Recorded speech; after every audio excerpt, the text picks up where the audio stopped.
Familias sanas y familias fuertes, aquellas familias que quieren ser saludables y fuertes en cualquier situación, en momentos de crisis, son familias que valoran y respetan la individualidad de sus miembros. ¿De qué estoy hablando aquí cuando hablo de individualidad? Marcos Zapata, que es un terapeuta familiar, un amigo de esta casa, también pastor allá en Galicia, dice en un artículo que escribe: la familia debe alimentar la individualidad de sus miembros, entendida como autonomía, no una individualidad como desvinculación, vamos a hablar de eso en un minuto, sino una individualidad como construcción de la propia identidad diferenciada del resto de los miembros de la familia. Es decir, que una familia saludable crea un ambiente en donde se valora, se reconoce que cada uno de nosotros somos distintos el uno del otro. Sí compartimos el apellido, la raza muchas veces, a veces no, pero podemos compartir el idioma, la raza, la misma fe, pero eso no quiere decir que se quiebran las fronteras que permiten que podamos identificarnos cada uno de nosotros como una persona con gustos, un perfil, una personalidad distinta, un temperamento, un gusto por la música o por el arte o por los deportes extremos o no. Somos personas valiosas, únicas, diferentes, singulares. Una familia saludable reconoce eso. Es más, alimenta eso, alaba eso. Para que una familia sea fuerte y pueda salir adelante, necesita de la individualidad, es decir, reconocer estas cosas. Me llaman la atención varias palabras aquí porque el pastor Marcos Zapata habla de individualidad entendida como autonomía. Es decir, autonomía es la capacidad de llegar a ser autosuficientes, de hacernos responsables de nosotros mismos. Y creo que esa es una cosa importantísima, es un ingrediente muy importante de lo que es individualidad. Yo le doy a mis hijos, creo que es el deseo del corazón de cualquier padre, que tan pronto como sea posible, aprenda a alimentarse por sí mismo, aprenda a caminar por sí mismo, aprenda a bañarse por sí mismo. Queremos eso. Es el curso normal de las cosas, es el curso que dicta el madurar de las personas. Una familia saludable provoca eso, provoca que los chicos lleguen a crecer para llegar a ser personas que tienen autonomía, que buscan un espacio personal, una definición clara de ellos mismos. Pero muy importante, no desvinculados de ese núcleo que es la familia y que es importante para ellos. Y esto es bien importante. Hay personas que pueden interpretar la autonomía como simplemente me valgo por mí solo y que se vayan los demás a dar una vuelta. No. Realmente es encontrar mi identidad, mi individualidad celebrada en una comunidad en donde yo soy un aporte, yo enriquezco a este equipo. Muy importante eso. Y en este orden de ideas somos invitados a decirle no a la codependencia, no a crear relaciones en donde yo hago a los demás dependientes de mí o los demás se vuelven parásitos, la palabra es fuerte, parásitos míos, parásitos emocionales, espirituales, económicos o financieros de otra persona. Eso no tiene lugar en una familia fuerte. En una familia fuerte reconocemos a los individuos vinculados a los demás de una manera saludable. Digámosle, en otras palabras, no a la autonomía entendida como desvinculación. Es la otra palabra que veo allí que menciona el pastor Zapata. Desvinculación, es decir, voy a perseguir mis metas, voy a perseguir mis sueños sin tomar en cuenta a los demás. e incluso a costa de los demás. Y yo creo que ahí tenemos que entender que la voluntad de Dios para un equipo y para una familia, sobre todo para un matrimonio, es que sea un núcleo en donde todos son claramente reconocibles como entidades singulares, únicas, pero que colaboran con esa singularidad para hacer de un equipo algo más rico, algo más fuerte, algo que puede vencer retos. Norman Wright es un consejero muy reconocido en los Estados Unidos y dice en un libro espectacular, Las relaciones que funcionan se llama. Dice, en pocas palabras, individualidad tiene que ver con tener derecho a la privacidad. Es decir, tener derecho al espacio personal, tener derecho a planes o a un bienestar personal. Eso es muy importante. Hemos confundido a veces que buscar la unidad familiar significa simplemente volvernos uno solo, porque la Biblia dice es una sola carne, por lo tanto aquí no hay más dos personas, no.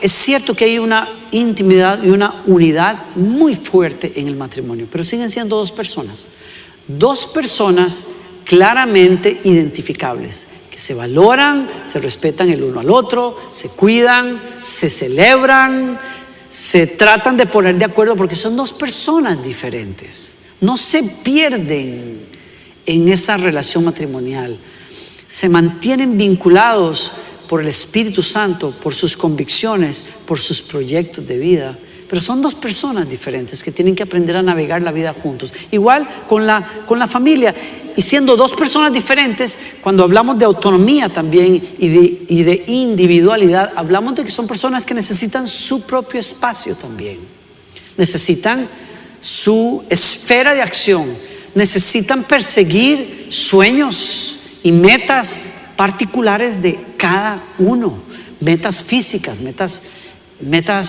profesionales. Es importante entender eso y eso hace del matrimonio algo saludable. En contraste con eso, matrimonios donde uno vive a expensas del otro solamente, donde uno pone en el otro, cifra todas sus posibilidades de felicidad, es una relación completamente dañina. Una familia en donde los miembros se recuestan en uno solo, que es el que tiene que salvar a la familia del desastre financiero, es un poquito desbalanceado. No estoy hablando de que no haya situaciones en donde es una la persona que termina acarreando la responsabilidad por varias razones, pero una familia es familia precisamente porque cada uno hace su parte. Y él continúa diciendo, una relación sana está caracterizada por una fortaleza, un apoyo e igualdad mutuas. Cada uno ayuda a crecer al otro tratando de ser lo mejor posible también. En otras palabras, hay una identidad diferenciada. Es decir, esa cualidad que te da a conocer a los demás como alguien singular. Las Sagradas Escrituras nos hablan a nosotros de José. Y José, la historia de José es bellísima. José es el hijo de Jacob, el hijo que tiene con el amor de su vida. Pero José comparte su vida familiar con medio hermanos. Son hijos de Bilha y Silpa, que son concubinas de su padre.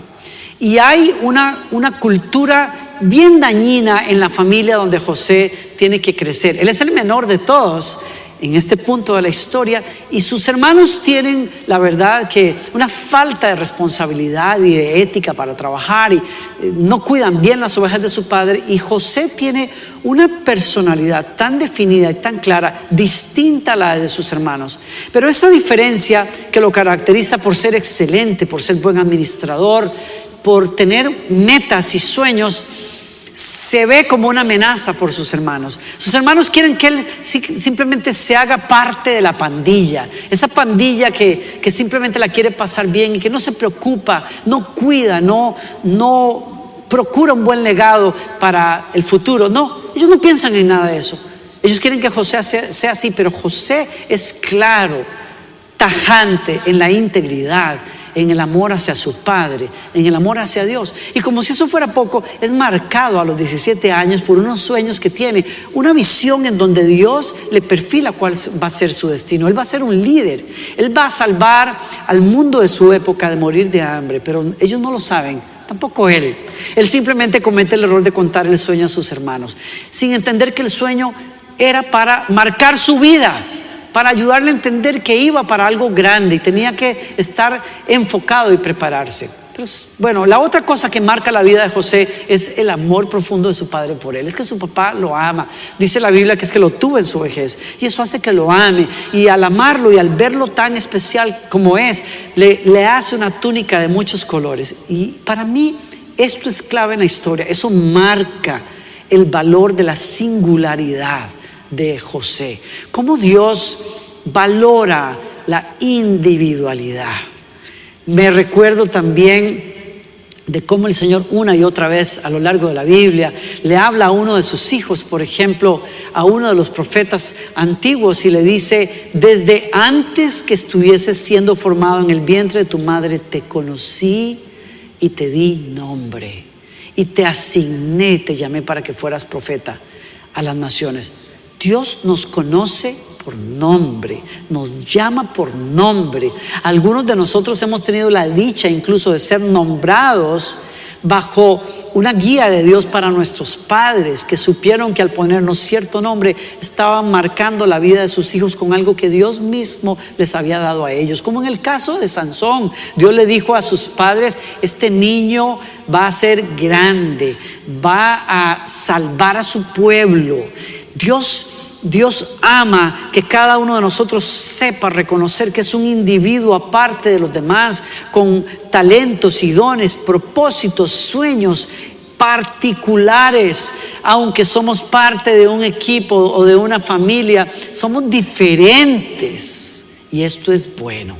Y tenemos que aprender a valorar eso en el matrimonio. Hay que aprender a valorarlo en los equipos, porque valorar eso nos hace fuertes. No hay que confundir, en otro sentido, no hay que confundir individualidad con un enemigo de la individualidad, que es el individualismo. Hay muchas maneras de interpretar esto dependiendo de la disciplina que tú estés estudiando, pero vamos a usar la palabra individualismo para hablar de esa tendencia a pensar y obrar con independencia de los demás. La independencia es buena, pero cuando nosotros simplemente en un equipo o en una familia o en un matrimonio queremos actuar y pensar solamente en nosotros sin tomar en cuenta a los demás, eso es un daño tremendo para un matrimonio o para una familia. Es individualismo lo que puede más bien dañar una relación saludable. Una familia florece cuando impulsa a sus miembros, cuando celebra sus particularidades. Pero una familia no se sostiene en presencia del individualismo, porque sobreponer mis derechos como superiores a los de mi esposa o mis hijos es atentar contra la esencia misma de la familia. No es saludable. Cuando una de las partes en el matrimonio se considera que es la parte clave, la parte que tiene que sobrevivir, que tiene que ir adelante por encima del otro, cuando es la esposa la que tiene que apoyar las metas profesionales de educación de su esposo y solamente eso, estamos en problemas. Cuando los esposos creemos que mi llamado es el más importante en esta casa y mi familia simplemente y mi esposa tiene que servir a ese llamado, podemos encontrarnos en problemas. Yo creo que ahí hay una mala interpretación de lo que es ser cabeza de un hogar o de lo que es ser el hombre de la casa. Hay una equivocación tremenda. En un matrimonio, entiendo yo, en la voluntad de Dios, cada uno es un individuo que tiene necesidades que deben ser suplidas, que tiene sueños que tiene que perseguir, y el equipo está precisamente para apoyarse unos a los otros, no al individualismo, no a pensar en mí por encima de los demás o a expensas de los demás. El pastor Zapata dice: cada uno en la familia ha recibido como mínimo un don y talentos increíbles. una personalidad especial que debe ser entregado a los demás. Y corresponde a la familia alentar, alimentar las habilidades, el desarrollo de los talentos que cada uno de sus miembros como individuos singulares y como personas irrepetibles tienen. San Pedro nos dice a nosotros en su carta, describe este mismo concepto de una manera preciosa. Cada uno de nosotros o cada uno de ustedes ha recibido algún don de Dios. Úselo para servir a los demás. Y quiero que observen eso y subrayen. Cada uno ha recibido un don de Dios. A Dios le place entregar ciertas cosas a uno. No se los da a aquel, te los da a ti. Hay sueños, hay llamados, hay cosas especiales que Dios le da a cada uno. Es cierto que hay dones que son como más obvios, hay dones para comunicarse al público, como el don increíble que tiene mi esposa. Yo creo que es un don de Dios, es un llamado de Dios, en donde Dios le da a ella una tremenda facilidad para hablar en público. Hay otros que reciben pues el regalo de poder cantar. No todo el mundo puede cantar. Bueno, cantar de una manera que los demás lo quieran escuchar, pero es un regalo. Yo tengo el honor que Dios me ha dado de poder cantar y ayudarle a las personas a tener un encuentro con Dios a través de la música. No todos tienen eso, pero cada uno tiene sus dones. Ahora con una hija aprendemos a descubrir poco a poco cosas que hay en ella que la hacen muy única, muy especial, y valoramos eso y entendemos eso. Sí, según Pedro nos dice que cuando a Dios se le antoja darnos cualidades y habilidades especiales a cada uno, es para que los demás nos conozcan por lo que somos. Somos únicos, irrepetibles. Somos maravillosos ante los ojos de Dios, pero nos puso con esa singularidad y esa especialidad. ¿Para qué? Para que contribuyamos al bien común del matrimonio o de la familia. Dios nos ha llamado a encontrar esos dones y habilidades, a buscarlos, a desarrollarlos. Dios quiere que primero entendamos. Tenemos que entender que cada uno de nosotros tiene destinos distintos, llamados, habilidades, dones, una personalidad que nos hace diferentes a todos los demás. Hay que dedicarnos como familia a descubrir esas cosas. Cuando las detectamos, valorarlas, impulsar esos sueños, darle herramientas a nuestro equipo familiar para reconocer, ayudarle a crecer en la disciplina a nuestros hijos, en la disciplina de cultivar ese don y esos talentos para poder llegar un día a dárselos a la sociedad también. La ética para poder manejar un don que tenemos de una manera beneficiosa para todos los demás. Esa es una clave para la familia, esa es una clave para el matrimonio. Vuelvo a enfatizar, es importante que aprendamos a respetar el espacio del otro. Qué cosa más terrible cuando en una familia no se sabe vivir así, ¿no? Cuando en una familia, yo creo que mientras crecíamos había momentos en los que era difícil, éramos 5 hijos, papá no estaba, mamá trataba de criar a 4 hombres y a una niña, y aquello era retador. Y conforme crecimos me daba cuenta que yo en mi caso tenía el gusto del ahorro, otros de mis hermanos no. Yo tenía el gusto de comprar mis cosas, mi perfume, mis camisas, qué sé yo, y de pronto cuando yo me daba vuelta, uno de mis hermanos venía con una camisa sin haberle pedido permiso y venía bañado en un perfume que yo había comprado, y aquello era tan molesto.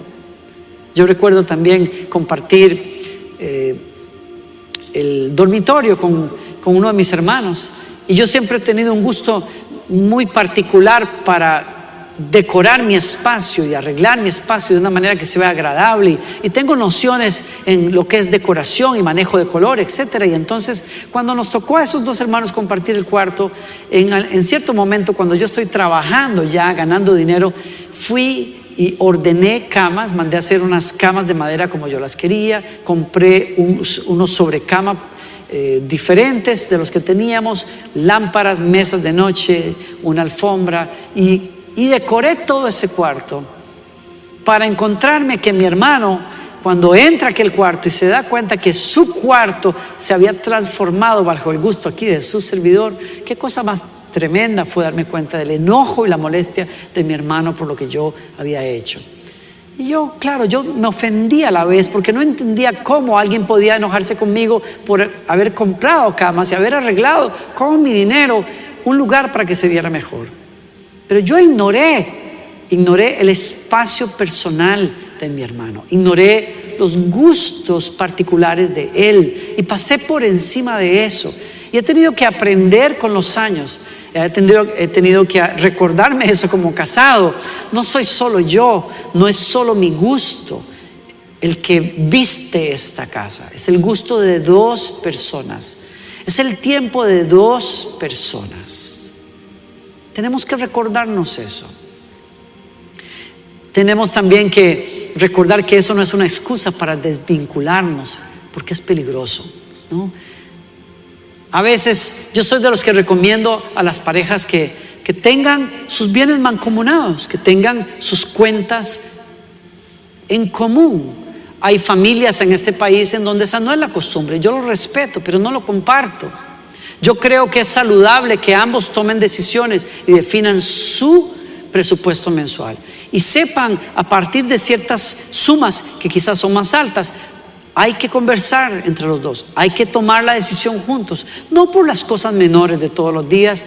Yo creo que el dinero es uno de los elementos más importantes de conflicto en una pareja y por lo tanto, considero yo, debe ser un tema de común acuerdo. Yo no recomiendo que haya entonces cuentas separadas y no se le da cuentas a nadie de cómo se está usando el dinero, porque es mi dinero, porque yo lo gano. Tú usa tu dinero como quieras, yo uso mi dinero como quiero. Yo creo que es poderoso cuando nos ponemos de acuerdo y hacemos equipo. Reconocemos que cada uno tiene ciertos gustos acerca de cómo gastar ese dinero y tiene derecho también de gastar su dinero de cierta manera, pero en el proyecto de vida tenemos que ponernos de acuerdo. Lo mismo pasa a veces con cuentas de teléfono. Me he dado cuenta que algunas personas acostumbran a decir, bueno, esto es mi teléfono, nadie tiene el derecho a revisar mi teléfono. Y es cierto, es propiedad privada. Pero cuando se trata de un matrimonio, la salud de un matrimonio muchas veces tiene que ver, uno, con confianza, pero también con la confianza suficiente para hacer cartas abiertas y decirle a mi esposa, aquí está mi teléfono, revisa quién llamo, a dónde voy, qué hago, quién me escribió, qué fotografías tengo aquí. Eso creo que es parte de una relación saludable. Es reconocer, soy un individuo, yo lo programo como yo quiera, pero entre nosotros no tiene por qué haber secretos, no tiene por qué haber pleitos porque mi esposa por equivocación tomó el celular y abrió un texto y me dijo, ¿y esta persona quién es? Yo creo que tiene que haber esa libertad, la privacidad y al mismo tiempo el vivir en comunidad. Muy importante eso. Muy importante entender que hay momentos en que mi esposa necesita su espacio. No quiere decir eso que necesita su espacio y se va a ir a la China sin saber por qué se va a ir a la China durante 3 o 4 meses o durante un mes o 15 días. Yo creo que hay que mantener el balance. Necesito espacio. ¿Para qué? ¿En qué contextos necesitas espacio? Pero necesitamos espacio. Estoy tal vez poniendo ejemplos que son un poquito más extremos, pero aquí lo importante es reconocer, cada uno tiene su lugar. Hace unos días, dentro de este estrés de manejar la pandemia y la escuela en la casa y pasar tanto tiempo juntos, uno de esos días yo creo que mi esposa estaba llegando como al límite, y eso, déjenme decirles, eso es muy difícil. Yo ver a mi esposa enojada o molesta o con una actitud así medio difícil es muy raro. Muy, muy raro. No sé qué diría ella de mí, pero eso lo vamos a dejar para otro día. Es difícil eso, pero ese día la vi cansada, la vi cargada. Y cuando trajimos unos platos y unos vasos para lavar, mi esposa dijo, se acabó, hoy no lavo más un vaso más, no lavo un plato más. Aquí se acabó toda esta lavadera. Y mi hija y yo salimos así como de puntillas diciendo, ok, parece que la cosa está así, hay que andar sobre cristal aquí con mucho cuidado, ¿no? Y me fui corriendo y no me quiero echar flores con eso, pero simplemente dije, mi esposa necesita un espacio,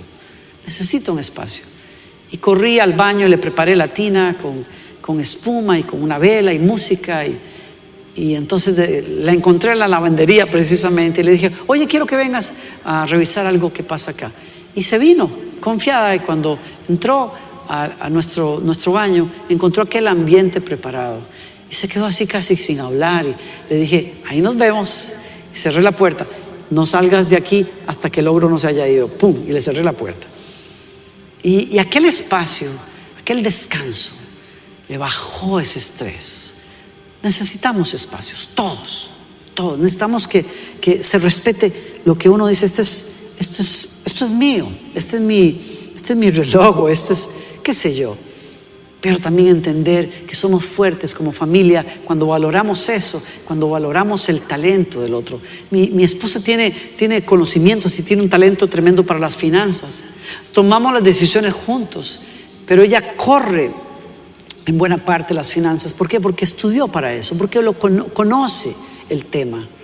Y yo le doy ese lugar porque reconozco que tiene esa tremenda habilidad. Tiene el arte y tiene la intuición para saber qué hacer en algunos momentos y cómo invertir también. Entonces, eso es importante. Yo reconozco en ella un tremendo sentido del humor. Ella reconoce en mí otras cosas y hemos aprendido. Ella no tiene que gustar de lo mismo. Tenemos que reconocer cada uno cómo es, celebrarlo.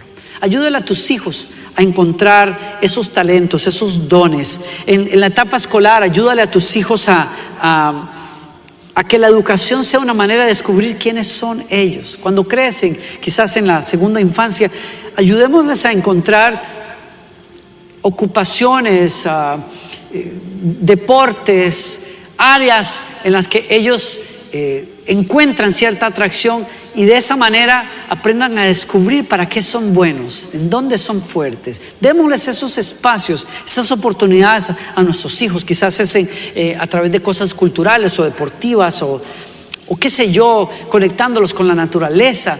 Ayudémosles a encontrar esas habilidades y a celebrarlas. En la adolescencia necesitamos la familia ser los que caminamos con los chicos, ayudándoles a valorar que son diferentes a los demás, ayudándoles a lidiar con la presión de grupo que no quiere, como pasaba con los hermanos de José, no quiere reconocer que hay individualidad y hay una característica única en cada uno y que Dios tiene propósitos con esas cosas. Seamos una familia que valora la individualidad de todos. Termino con estas palabras del apóstol San Pablo en Filipenses. Me encanta cómo él se dirige a la iglesia. Llénenme de alegría poniéndose de acuerdo unos con otros y amándose entre ustedes y estando unidos en alma y pensamiento. Ahí está la parte de familia y de matrimonio, la unidad. Pero él continúa diciéndonos, no hagan nada por egoísmo o vanidad. Más bien, hagan todo con humildad, considerando a los demás como mejores que ustedes mismos. Cada uno debe buscar no solo su propio bien. Y quiero que subrayen esto, porque Pablo no está diciendo cada uno debe buscar solo el bien del otro, no. Ahí lo termina diciendo, no solo su propio bien, sino también el bien de los demás, porque él está atacando precisamente la tendencia al individualismo.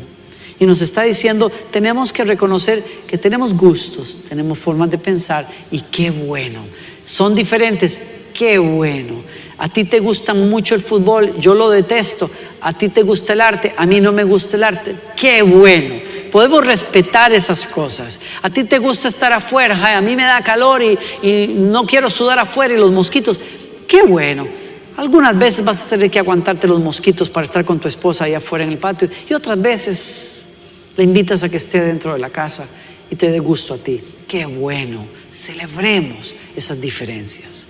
Respetemos esas diferencias.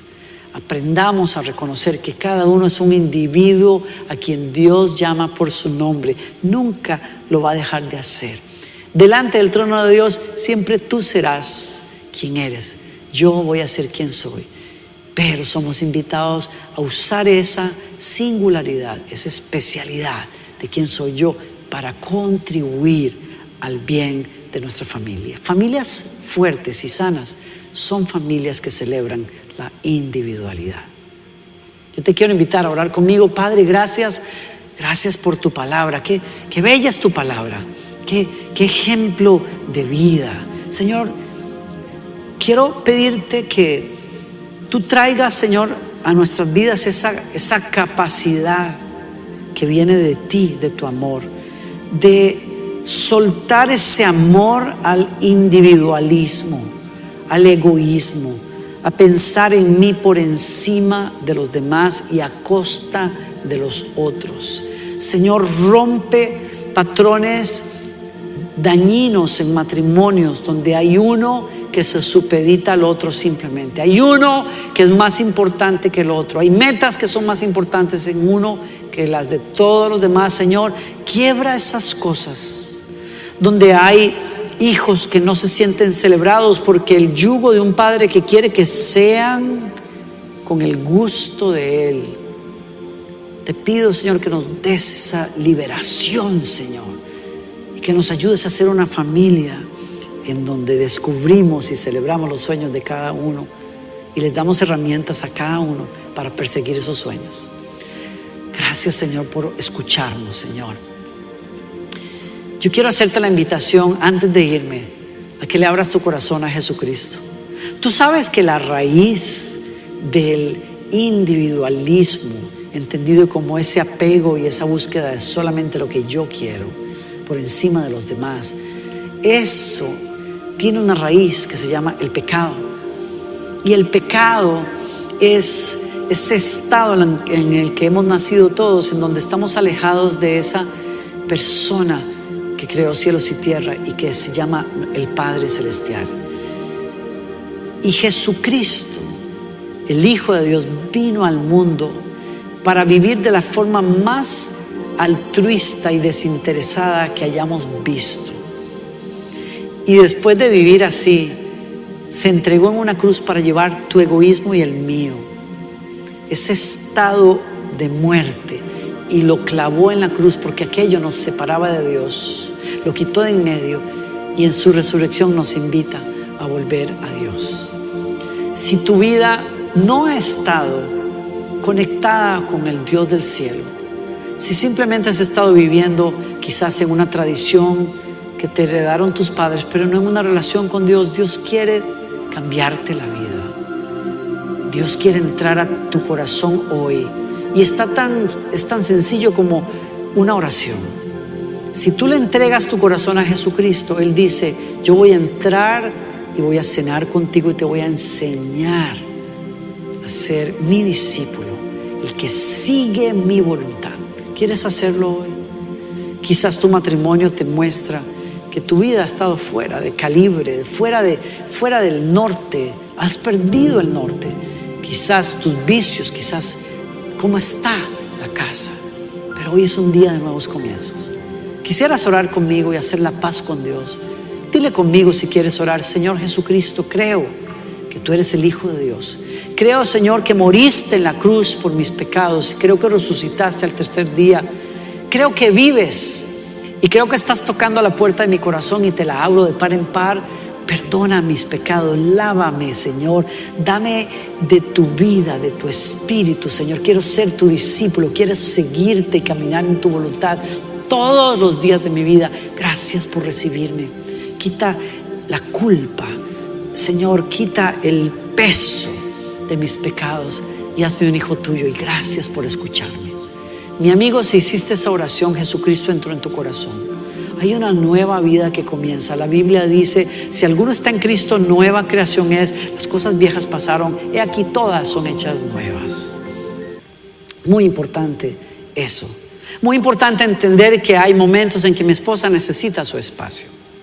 No quiere decir eso que necesita su espacio y se va a ir a la China sin saber por qué se va a ir a la China durante 3 o 4 meses. O durante un mes o 15 días. Yo creo que hay que mantener el balance. Necesito espacio. ¿Para qué? ¿En qué contextos necesitas espacio? Pero necesitamos espacio. Estoy tal vez poniendo ejemplos que son un poquito más extremos, pero aquí lo importante es reconocer que cada uno tiene su lugar. Hace unos días, dentro de este estrés de manejar la pandemia y la escuela en la casa y pasar tanto tiempo juntos. Uno de esos días yo creo que mi esposa estaba llegando como al límite, y eso, déjenme decirles, eso es muy difícil. Yo ver a mi esposa enojada o molesta o con una actitud así medio difícil es muy raro, muy raro. No sé qué diría ella de mí, pero eso lo vamos a dejar para otro día. Es difícil eso, pero ese día la vi cansada, la vi cargada. Y cuando trajimos unos platos y unos vasos para lavar, mi esposa dijo: se acabó, hoy no lavo más un vaso más, no lavo un plato más. Aquí se acabó toda esta lavadera. Y mi hija y yo salimos así como de puntillas diciendo: ok, parece que la cosa está así, hay que andar sobre cristal aquí con mucho cuidado, ¿no? Y me fui corriendo, y no me quiero echar flores con eso, pero simplemente dije: mi esposa necesita un espacio, Y corrí al baño y le preparé la tina con espuma y con una vela y música, y entonces la encontré en la lavandería precisamente, y le dije: oye, quiero que vengas a revisar algo que pasa acá. Y se vino confiada, y cuando entró a nuestro baño, encontró aquel ambiente preparado. Y se quedó así casi sin hablar, y le dije: ahí nos vemos. Y cerré la puerta: no salgas de aquí hasta que el ogro no se haya ido. ¡Pum! Y le cerré la puerta. Y aquel espacio, aquel descanso, le bajó ese estrés. Necesitamos espacios, todos. Necesitamos que se respete lo que uno dice: esto es mío, este es mi reloj, qué sé yo.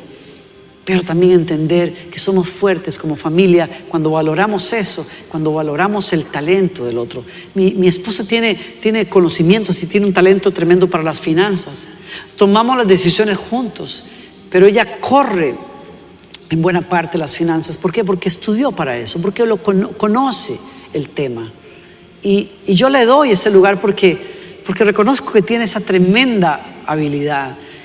Tiene el arte y tiene la intuición para saber qué hacer en algunos momentos y cómo invertir también. Entonces, eso es importante. Yo reconozco en ella un tremendo sentido del humor. Ella reconoce en mí otras cosas y hemos aprendido. Ella no tiene que gustar de lo mismo. Tenemos que reconocer cada uno cómo es, celebrarlo. Ayúdale a tus hijos a encontrar esos talentos, esos dones. En la etapa escolar, ayúdale a tus hijos a que la educación sea una manera de descubrir quiénes son ellos. Cuando crecen, quizás en la segunda infancia, ayudémosles a encontrar ocupaciones, deportes, áreas en las que ellos encuentran cierta atracción, y de esa manera aprendan a descubrir para qué son buenos, en dónde son fuertes. Démosles esos espacios, esas oportunidades a nuestros hijos, quizás a través de cosas culturales o deportivas o qué sé yo, conectándolos con la naturaleza. Ayudémosles a encontrar esas habilidades y a celebrarlas. En la adolescencia necesitamos la familia ser los que caminamos con los chicos, ayudándoles a valorar que son diferentes a los demás, ayudándoles a lidiar con la presión de grupo. La presión de grupo que no quiere, como pasaba con los hermanos de José, no quiere reconocer que hay individualidad y hay una característica única en cada uno y que Dios tiene propósitos con esas cosas. Seamos una familia que valora la individualidad de todos. Termino con estas palabras del apóstol San Pablo en Filipenses. Me encanta cómo él se dirige a la iglesia. Llénenme de alegría poniéndose de acuerdo unos con otros y amándose entre ustedes y estando unidos en alma y pensamiento. Ahí está la parte de familia y de matrimonio, la unidad. Pero él continúa diciéndonos: no hagan nada por egoísmo o vanidad. Más bien, hagan todo con humildad, considerando a los demás como mejores que ustedes mismos. Cada uno debe buscar no solo su propio bien. Y quiero que subrayen esto, porque Pablo no está diciendo cada uno debe buscar solo el bien del otro. No, ahí lo termina diciendo: no solo su propio bien, sino también el bien de los demás, porque él está atacando precisamente la tendencia al individualismo. Y nos está diciendo, tenemos que reconocer que tenemos gustos, tenemos formas de pensar, y qué bueno. Son diferentes, qué bueno. A ti te gusta mucho el fútbol, yo lo detesto. A ti te gusta el arte, a mí no me gusta el arte, qué bueno. Podemos respetar esas cosas. A ti te gusta estar afuera, ay, a mí me da calor y no quiero sudar afuera y los mosquitos, qué bueno. Algunas veces vas a tener que aguantarte los mosquitos para estar con tu esposa allá afuera en el patio, y otras veces le invitas a que esté dentro de la casa y te dé gusto a ti. Qué bueno. Celebremos esas diferencias, respetemos esas diferencias, aprendamos a reconocer que cada uno es un individuo a quien Dios llama por su nombre. Nunca lo va a dejar de hacer. Delante del trono de Dios siempre tú serás quien eres. Yo voy a ser quien soy. Pero somos invitados a usar esa singularidad, esa especialidad de quién soy yo para contribuir al bien de nuestra familia. Familias fuertes y sanas son familias que celebran la individualidad.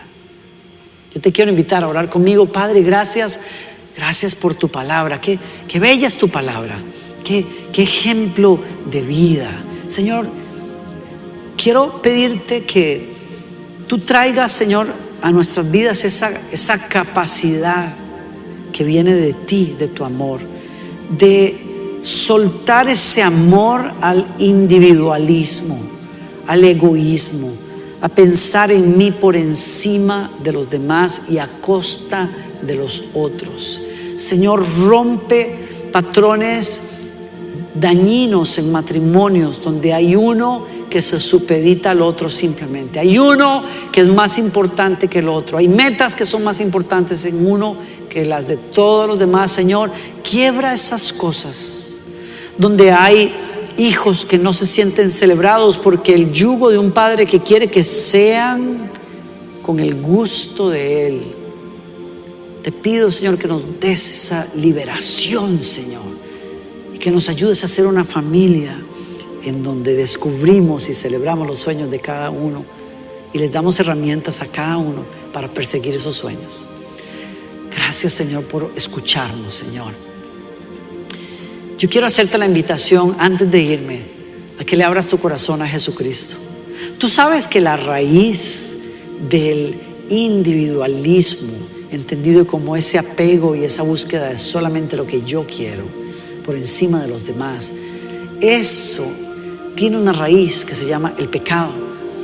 Y el pecado es ese estado en el que hemos nacido todos, en donde estamos alejados de esa persona que creó cielos y tierra y que se llama el Padre Celestial. Y Jesucristo, el Hijo de Dios, vino al mundo para vivir de la forma más altruista y desinteresada que hayamos visto. Y después de vivir así, se entregó en una cruz para llevar tu egoísmo y el mío, ese estado de muerte, y lo clavó en la cruz porque aquello nos separaba de Dios. Lo quitó de en medio y en su resurrección nos invita a volver a Dios. Si tu vida no ha estado conectada con el Dios del cielo, si simplemente has estado viviendo quizás en una tradición que te heredaron tus padres, pero no en una relación con Dios, Dios quiere cambiarte la vida. Dios quiere entrar a tu corazón hoy y es tan sencillo como una oración. Si tú le entregas tu corazón a Jesucristo, Él dice: yo voy a entrar y voy a cenar contigo y te voy a enseñar a ser mi discípulo, el que sigue mi voluntad. ¿Quieres hacerlo? Quizás tu matrimonio te muestra que tu vida ha estado fuera de calibre, fuera del norte, has perdido el norte. Quizás tus vicios, quizás cómo está la casa, pero hoy es un día de nuevos comienzos. Quisieras orar conmigo y hacer la paz con Dios. Dile conmigo si quieres orar: Señor Jesucristo, creo que tú eres el Hijo de Dios. Creo, Señor, que moriste en la cruz por mis pecados. Creo que resucitaste al tercer día. Creo que vives y creo que estás tocando a la puerta de mi corazón y te la abro de par en par. Perdona mis pecados, lávame, Señor. Dame de tu vida, de tu espíritu, Señor. Quiero ser tu discípulo, quiero seguirte y caminar en tu voluntad todos los días de mi vida. Gracias por recibirme. Quita la culpa, Señor, quita el peso de mis pecados y hazme un hijo tuyo. Y gracias por escucharme. Mi amigo, si hiciste esa oración, Jesucristo entró en tu corazón. Hay una nueva vida que comienza. La Biblia dice, si alguno está en Cristo, nueva creación es. Las cosas